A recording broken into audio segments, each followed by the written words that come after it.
I still remember the smell of freshly baked scones and the chatter of relatives filling the conservatory of my family's country estate in Wiltshire. It was supposed to be a casual Sunday brunch, but the air was thick with tension I couldn't place at first. My mother had outdone herself, placing the antique silver out and fluffing the hydrangeas more than usual. That should have been my first clue. "Darling," she said, guiding me gently to the center of the room. "We have something wonderful to share." Standing beside her was Mr. Ashford, my father's childhood friend. And beside him, his son, Thomas Ashford, who gave me a stiff smile that didn't reach his eyes. "You and Thomas are to be engaged," my father announced, his tone final, as if he'd just informed me of tomorrow's weather. I choked on my tea. What? Everyone applauded, except me. Thomas and I barely knew each other. He'd studied law in Cambridge, spent summers in Italy, and occasionally visited our estate for drinks with my father. He wasn't cruel, just cold, the sort of person who said all the right things without ever meaning any of them. I'd never had a real conversation with him, let alone imagined marrying him. Later that evening, as the sun dipped behind the hills, I confronted my parents. "You can't be serious," I said. "I have a life. A boyfriend." My mother's expression tightened. "A bartender from London? Don't be ridiculous, Eliza. This is about legacy." "It's about control," I muttered. But my father didn't flinch. "Thomas is respectable, successful. He will take care of you." I wanted to scream. I wanted to run. But instead I whispered, "I won't do it." "Then don't bother coming home again," he replied. And just like that, my world shifted. I stood in the hallway, suitcase in hand, knowing I was about to give up everything, my family, my inheritance, my comfort, for a love they didn't approve of. But I also knew I couldn't live a lie. The train from Wiltshire to London felt longer than usual, though it sped through the countryside with its usual urgency. I sat in silence, clutching my phone, afraid to call Jamie just yet. I hadn't told him everything. Not about the engagement. Not about the ultimatum. I wasn't even sure he'd want me to show up like this. By the time I arrived at Liverpool Street Station, the sky had turned gray and heavy with rain. I dragged my suitcase through the wet pavements of Shoreditch, dodging puddles and late-night crowds, until I reached the narrow brick building Jamie called home, a third-floor walk-up above an independent bookstore. He opened the door with a confused look that quickly melted into worry. "Eliza? What happened?" I stepped inside, drenched, trembling. "Can I stay here?" He didn't ask questions, just wrapped his arms around me and let me cry. Jamie was everything Thomas wasn't. Warm, expressive, constantly scribbling lyrics into old notebooks or strumming his guitar in cafes. We'd met at a uni event and stayed close ever since. He didn't come from money, and he didn't pretend to be perfect. But when he looked at me, it felt real. Over the following weeks, I tried to settle into Jamie's world, one of chipped mugs, late-night rehearsals, and takeaway curries. It wasn't glamorous, but it was alive. And I felt free. That freedom, however, came at a cost. My father had my accounts frozen. My mother sent one icy message after another. Thomas, on the other hand, sent none. I got a part-time job at the bookstore downstairs, earning barely enough to cover groceries. I sold designer coats and jewelry I once thought I couldn't live without. Slowly, I began to understand what self-reliance really meant. But tension brewed beneath the surface. Jamie tried to hide it, but I could tell he felt the strain of sharing his tiny flat, of carrying the weight of our new reality. He was sweet, supportive, but there were moments his voice turned tight. One night, while folding laundry, I asked quietly, "Do you regret it? Me being here?" He looked up sharply. "No." "But I worry." "About what?" "That you left everything for me. That one day you'll resent it." I touched his hand. "I left because I had to. You were the only part of my life that made sense." Still, the silence after my words lingered. I couldn't tell if it was comfort or fear I saw in his eyes. London nights hummed differently in Jamie's flat, full of distant sirens, late buses, and the occasional guitar riff from the neighboring flat. I often lay awake, listening to the city breathe, wondering what Thomas was doing across town. Was he relieved? Angry? Or did he simply not care? But one morning, as I was shelving a new stack of paperbacks at the bookstore, a woman walked in who shattered the quiet. Tall, poised, with caramel-toned curls and a cashmere coat, she looked like she'd stepped out of a fashion magazine. "Eliza Morgan?" she asked crisply. I turned, heart pounding. "Yes." She handed me a card. "Margot Cavendish. I'm with Holloway and White, solicitors. Mr. Thomas Holloway requests a private conversation. No pressure, just clarity." I swallowed hard. "How did you find me?" Her smile was tight. "Thomas has his ways." She left before I could ask more. Later that evening, curiosity won. Jamie was out at a late rehearsal, and I found myself staring at the address on the card, a small firm based in Chelsea. The next day, I took the tube across the city and arrived at the quiet, polished office. It was nothing like the cold boardrooms of my father's firm. There was warmth in the lighting, a smell of fresh lilies in the waiting room. And then he walked in. Thomas looked different. Less polished, hair slightly tousled, tie missing. But his eyes were the same, sharp, unreadable. "Eliza," he said, sitting across from me. "I didn't expect you to come." I almost didn't. He nodded slowly. "I owe you an explanation. Several, actually." I folded my arms. "You proposed to me, then vanished." I panicked. His voice cracked slightly. "Not about you. About what came with you. The money. The family pressure. The expectations." I laughed bitterly. "And you think I didn't feel the same?" His eyes met mine. "I loved you, but I didn't fight for you, and I should have." I stood up. "Too late for that now."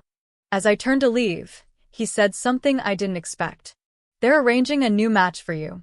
I froze. "My father. And yours. Someone with more influence. Someone they think will steady you." Rage twisted in my chest. "Like I'm some negotiation deal?" He nodded. I tried to stop it, but you know how they work. As I walked out into the cold Chelsea afternoon, I realized two things. 1, Thomas still cared, in his own flawed way. 2, my battle had only just begun. A week passed in restless silence. Jamie noticed my unease, though he never pried. Instead, he made us tea, played old Beatles records, and offered the kind of comfort only a true friend could provide. But the comfort didn't last long. It came in the form of an envelope. Hand-delivered. No return address. I opened it at the kitchen table. Inside was a cream-colored invitation and a letter on thick, embossed paper. "Eliza, your father and I have come to an agreement with the Beckett family. You will meet their son, Jonathan, at the Guilford Club this Saturday. This match is in your best interest. Love, Mother." My hands trembled. Jamie read over my shoulder, his expression darkening. "Jonathan Beckett?" he muttered. "That arrogant prat from Eton?" I nodded mutely. Jamie leaned against the counter, crossing his arms. "So that's their next move. Lining up the next pawn." I crumpled the letter. "I'm not going." But I did. Not because I wanted to, because I needed to know what I was up against. The Guilford Club oozed old money, crystal chandeliers, portraits of forgotten aristocrats, liveried waiters who looked right through you. I arrived in a simple navy dress, the only one I owned that even slightly resembled what my mother would deem appropriate. Jonathan was already there, sipping whiskey like he owned the place. "Eliza," he said with a smile too slick to be genuine. "A pleasure. Let's get this over with." He chuckled. "No need to be so sharp. Our families want the same thing. Prestige. Control. And, of course, a union that benefits both legacies." I stared at him. "You talk like this is a merger." "It is. Just not on paper." I pushed my chair back. "I'm not for sale." But he wasn't listening. "You'll come around. You've been raised for this, whether you like it or not." Outside, I breathed in the cold London air, willing it to clear my head. I didn't realize someone had followed me until I heard the voice. "You met him then?" "Thomas." I turned slowly. "How did you know?" My father told me. He thinks the match is brilliant. Called you a final asset worth salvaging. I looked at him, something breaking loose inside me. Do you know what it's like to be spoken of like that? Like a prize pig at auction. Thomas stepped closer. Yes. I do. That's why I left. His voice dropped lower. But maybe it's time we stop running and start fighting. And for the first time, I didn't walk away. I listened. The following days passed in a haze of tension. I couldn't stop replaying Thomas's words in my mind. Start fighting. It sounded so simple. But fighting meant defiance. And defiance in my family meant exile. Still, something had shifted in me. I began to meet Thomas in secret, always in hidden corners of the city where no one would recognize us. Old bookshops in Bloomsbury, a ruined chapel near Hampstead Heath, and our favorite, a locked garden behind an abandoned estate on the outskirts of Richmond. Overgrown roses spilled across mossy stone, and a broken bench sat beneath a twisted oak. We called it ours. It was in that garden that I learned the truth. You need to know something, Thomas said one afternoon, fingers brushing the ivy as he spoke. About your father. And mine. I turned to him. What is it? They weren't just friends. They were business partners. Silent ones. Dirty money, Eliza. From developments that evicted hundreds in the East End. From offshore accounts that disappeared overnight. I stared at him, heart pounding. My father used your name. Set up accounts when you were barely 18. You're tied to it. If this ever comes to light. I staggered back. That's not possible. He took my hand. It is. I've seen the papers. I stole copies. My breath caught. They've made me complicit. Thomas nodded. That's why your mother's pushing the marriage. It's not about legacy anymore. It's about keeping you quiet. The garden spun around me. I felt sick. Used. But I wasn't broken.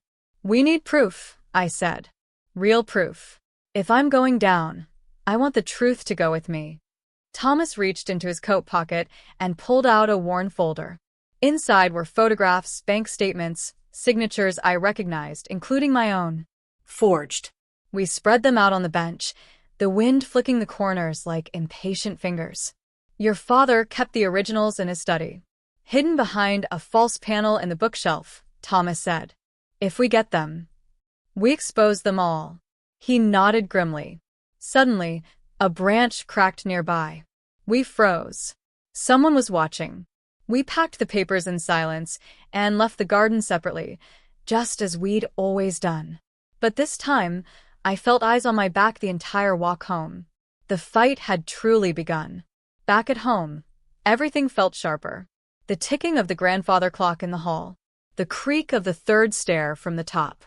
Even Mother's perfume, once comforting, now seemed cloying, like something masking decay. I kept Thomas's folder hidden under a loose floorboard in my bedroom. Every night, I checked it twice, terrified it would vanish, terrified I'd wake to find it burned or missing. The house felt like it was closing in, like the walls themselves could whisper secrets. One evening, after dinner, Father summoned me to his study. He rarely spoke more than necessary, but his eyes tonight were dark, probing. I hear you've been spending time in Richmond, he said quietly. I kept my face calm. Just walks. Alone? Yes. He smiled, but it didn't reach his eyes. I hope you're not letting foolish ideas distract you from your responsibilities. I know my responsibilities, I replied, matching his tone. There was a pause. Good, he said, tapping his pen against the desk. Because we've moved the engagement forward. The announcement will go out next week. My breath caught. What? Arthur's family agreed. It's better to act swiftly before certain uncertainties emerge. So they were rushing to tie things up before anything leaked. Before their lies reached the light. My stomach churned. That night, I crept into Father's study after everyone had gone to bed. The room smelled of cigar smoke and old paper. I ran my fingers along the bookshelf until I found it, a small ridge that shouldn't be there. The false panel clicked open. Behind it, 2 ledgers, a stack of sealed envelopes, and a USB drive. My hands shook as I stuffed them into my satchel. But as I turned to leave, the lamp flicked on. Mother stood in the doorway. Her eyes locked onto mine. "Eliza." She said nothing more, just my name, sharp as a knife. I froze. "You've no idea what you're getting into," she whispered. "Put them back. Walk away." "No," I said. "I won't. You think Thomas loves you? He's using you, just like his father used mine." I stepped past her. "If that's true, then let the truth bury us both." She didn't follow. Upstairs, I texted Thomas one word. Got it. We had the proof. But now, everyone knew we were playing the game. And the shadows in my home were starting to move. The night after I took the files, the air in the house grew heavier, thick with tension like the sky before a storm. I avoided Father at all costs, staying mostly in my room, claiming headaches or long baths. Mother hadn't said a word to me since catching me in the study. Not a glance, not a breath. Thomas arranged for us to meet at a forgotten railway tunnel just outside the village, long overgrown and unused. It was the only place we could be sure no one would follow or overhear. I wrapped the USB drive and ledgers tightly in an old scarf and tucked them inside my coat. When I arrived, Thomas was already there, his silhouette tense against the tunnel's stone mouth. He took one look at my face and pulled me into a tight embrace. "You did it," he whispered. "I did," I replied, though it felt like I'd aged a decade since. We laid out the documents on a makeshift table of crates. By the light of his torch, we pored over them. Accounts of shell companies, bribes disguised as legal fees, and names. So many names. My father's signature was everywhere. "These alone would ruin him," Thomas said. "And your father too," I added. He looked away. "I know, but this is bigger than my family." We agreed to make multiple copies. One for the press. One for a solicitor Thomas trusted in London. One for safekeeping, hidden in the one place no one would think to look. As I was about to leave, Thomas stopped me. "There's more," he said. He reached into his coat and handed me a photograph, folded and worn. It was a picture of my mother, younger, standing beside a man who wasn't my father. My heart thudded. "Who is he?" I asked. "That's William Hargrave. He died 23 years ago. A whistleblower who vanished before he could testify. That's the last known photo of him. Your mother was with him 2 weeks before he disappeared." I stared at it, my mind racing. What if your mother wasn't just a pawn? Thomas said carefully. "What if she's been part of it all along?" "No," I breathed. "She wouldn't." But deep down, I wasn't sure anymore. Everything I thought I knew was turning to ash. And in the ashes, something darker stirred, a truth we hadn't yet uncovered. Back home, sleep evaded me. I lay awake, haunted by the image of my mother smiling beside that man, William Hargrave. I kept hearing Thomas's voice. What if she's been part of it all along? I couldn't believe it. Wouldn't. But I needed answers. The next day, I waited until the house was silent. Mother had gone to her weekly charity luncheon. Father was locked away in his study. I crept into their bedroom, somewhere I hadn't dared to enter in years. The air smelled faintly of lavender and something colder, more sterile, like secrets. I searched drawers, then behind the wardrobe, tapping on the panels for anything hollow. Just as I was about to give up, I noticed a warped floorboard near the base of the window. I pried it up with the edge of a ruler. Inside was a weathered envelope, yellowed with age, addressed in a careful hand. To Eleanor. If anything happens to me. My mother's name. I opened it with trembling fingers. The letter was from William Hargrave. He spoke of fears for his life, that he'd uncovered corruption within the council, including his former friend, Edward Maynard. My father. He wrote of plans to expose them, but he feared betrayal from someone close. Someone he once trusted completely. At the end, his words grew messier, as if written in haste. If Eleanor is reading this, I beg you, don't trust Edward. He's more dangerous than you know. And if you have our child, keep her safe. Keep her away from all of it. The page slipped from my fingers. Our child. My throat tightened. My vision blurred. Was I not my father's daughter? I stumbled back, the letter clutched in my hand, the edges damp with sweat. Everything tilted, my family, my identity, my entire life built on a lie. I didn't hear the footsteps behind me until it was too late. The door creaked. My mother stood there. Her face was pale, lips tight, eyes unreadable. "So," she said softly, "you found it." She stepped into the room, shutting the door behind her. "I was hoping you never would." My heart raced as I held the letter in my hands, not sure whether to tear it apart or to try to make sense of its cryptic words. My mother stood still, her gaze fixed on me. Her usual elegance was gone. She was just a woman caught in the chaos of her own choices. I don't understand, Mum," I stammered, trying to steady my voice. "What is this?" Why didn't you tell me? She closed her eyes, taking a deep breath. It was as if the weight of the years was pressing down on her, and she didn't know where to begin. "Eleanor," she began softly, "there are some things that are too dangerous to tell. Some truths, they can destroy everything." She stepped forward slowly, reaching out to take the letter from my trembling hands. Her fingers brushed mine, but I couldn't move, couldn't speak. I was frozen, stuck in the storm of my emotions. "Your father, Edward," she said, her voice shaking now. "He was never the man you thought he was. I married him because I believed in his vision for our future. But I didn't know then what I know now, what he was really capable of." I felt my stomach lurch. "What are you saying? That you knew? You knew all along?" "No," she whispered, her eyes full of sorrow. "I didn't know everything, but I knew enough. Edward isn't just a politician. He's tied to something much darker. The corruption William spoke of, it was never just about the council. It was about power. And when you seek that much power, you start making deals with the devil." I shook my head, trying to process it. "And William? He knew about all of this?" My mother nodded. He did. "He tried to warn me, tried to warn us. But by then, Edward had already sealed our fate.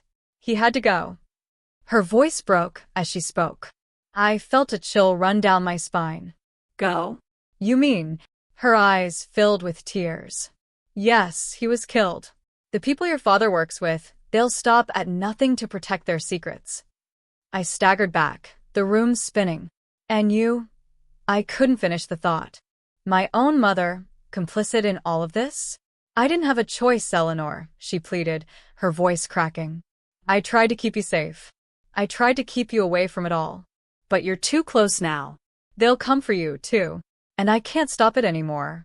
I took a step back, my mind reeling. "What do you mean? Who will come for me?" She looked at me with fear in her eyes. "There are people in this world who will do anything to protect their secrets, even kill. And your father, he's one of them." I felt the world crashing down around me. Everything I thought I knew about my family, my life, was a lie. My father wasn't the man I'd grown up believing in. And my mother, she wasn't the woman I thought she was either. "Where is he now?" I asked, my voice barely above a whisper. My mother turned away, unable to meet my gaze. "He's already made arrangements. You're going to have to leave. You're not safe here anymore." The weight of her words hit me like a punch to the gut. I felt a surge of panic. "Leave? But where will I go?" "There's a place," she said, her voice distant, as if she was speaking from a place far away. "It's the only way you'll survive." I swallowed hard, the fear rising in my chest. Tell me. "I'll give you the address. But you have to leave now before it's too late." I stared at my mother, still unable to grasp the magnitude of everything she had just told me. And yet, something deep inside me knew she was right. The world I thought I knew was gone. The truth had shattered it. I didn't have a choice. "Okay," I whispered, my voice shaky. "I'll go. But you have to tell me everything, Mum. No more secrets." She nodded, tears running down her face. "I will. I promise." The night felt heavier than usual, as if the sky itself were pressing down on me, suffocating me with its darkness. I could hardly breathe. The weight of the revelations, the truth about my father, and the looming danger that seemed to be chasing me had left me with a pit in my stomach that wouldn't go away. I stood in front of the house, packing my belongings in a hurry. My mother had given me the address of the safe house, but there was no time to think about what I was leaving behind. It all felt like a dream. No, a nightmare. The life I had built, the family I had trusted, had all been lies. I wasn't even sure who to trust anymore. "You have to go now, Eleanor." My mother's voice broke through my thoughts. Her tone was urgent, almost pleading. She was standing in the hallway, her eyes filled with guilt and fear. "I'm ready," I said, my voice barely a whisper. The fear in my chest was overwhelming, but it was mixed with a sense of determination I had never felt before. "Take care of yourself," she added softly, her eyes full of regret. "And don't come back. Not yet. Not until it's safe." I nodded, my heart aching at the thought of leaving her behind. But I knew this was the only way. I couldn't stay. Not with what I now knew. I grabbed the bag, my hand shaking, and walked out the door. The air was cold, biting against my skin as I stepped into the night. The streets were quiet, too quiet, like the calm before the storm. Every shadow seemed to hold a threat, every sound a warning. I reached the car parked at the curb, my hand still trembling as I fumbled for the keys. I hadn't driven in days, but my instincts kicked in, and I started the engine, pulling out of the driveway with the faintest sense of urgency. The streets of London seemed endless as I drove through them, my mind racing with 1,000 thoughts, none of them making sense. I kept looking over my shoulder, expecting someone to be following me, but I saw nothing. Not yet. I drove for what felt like hours, through quiet roads and empty towns, until I reached the place my mother had described. The safe house. It was tucked away in the countryside, hidden from the world, a place where I could be safe. I pulled up to the small cottage, its windows dark, the air thick with silence. The front door creaked open as I approached, and I stepped inside cautiously. The house was empty, save for a single figure standing by the fireplace. "Eleanor." His voice was low, calm, but there was an underlying tension in it that I couldn't ignore. I froze, my heart skipping a beat. It was William. "You shouldn't have come here," he said, his eyes dark and unreadable. "It's not safe." "Then why did you give me the address?" I asked, trying to mask the confusion and fear in my voice. "Why are you here?"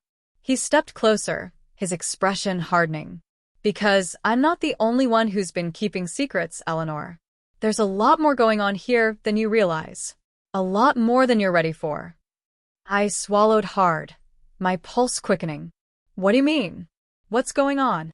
He shook his head slowly. "You're caught in something much bigger than yourself. And the only way to get out of it is to leave everything behind. Your family, your name, everything." I felt a knot tighten in my stomach. "I don't understand." Why now? "Why didn't you tell me sooner?" William's gaze softened, just for a moment. "Because I couldn't. I was trying to protect you. But now it's too late. You have to make a choice, Eleanor. A choice that will change everything." I looked at him, my heart pounding in my chest. The choice he was offering was impossible. How could I leave everything behind? My family? My life? But as I looked at William, I realized he wasn't lying. This was bigger than I could ever have imagined. "What happens if I stay?" I asked, my voice barely audible. He hesitated, then spoke, his voice steady but heavy with truth. "If you stay, they'll come for you. And there's no guarantee you'll survive it. The only way out is to disappear. To become someone else." I felt the weight of his words settle over me, a crushing weight I could hardly bear. "And if I leave, what happens then?" "You live," he said simply. "But it's not a life you'll ever be able to return to." My mind spun, torn between the life I had known and the uncertain future William was offering. But in that moment I knew I couldn't stay. I had to leave. Without another word, I turned and walked out of the cottage, the cool night air biting at my skin. I didn't look back. I couldn't. As I drove away, I realized something. I wasn't just running from the past. I was running toward something new, something unknown. And for the first time in my life, I didn't know what the future held. But I was ready to find out.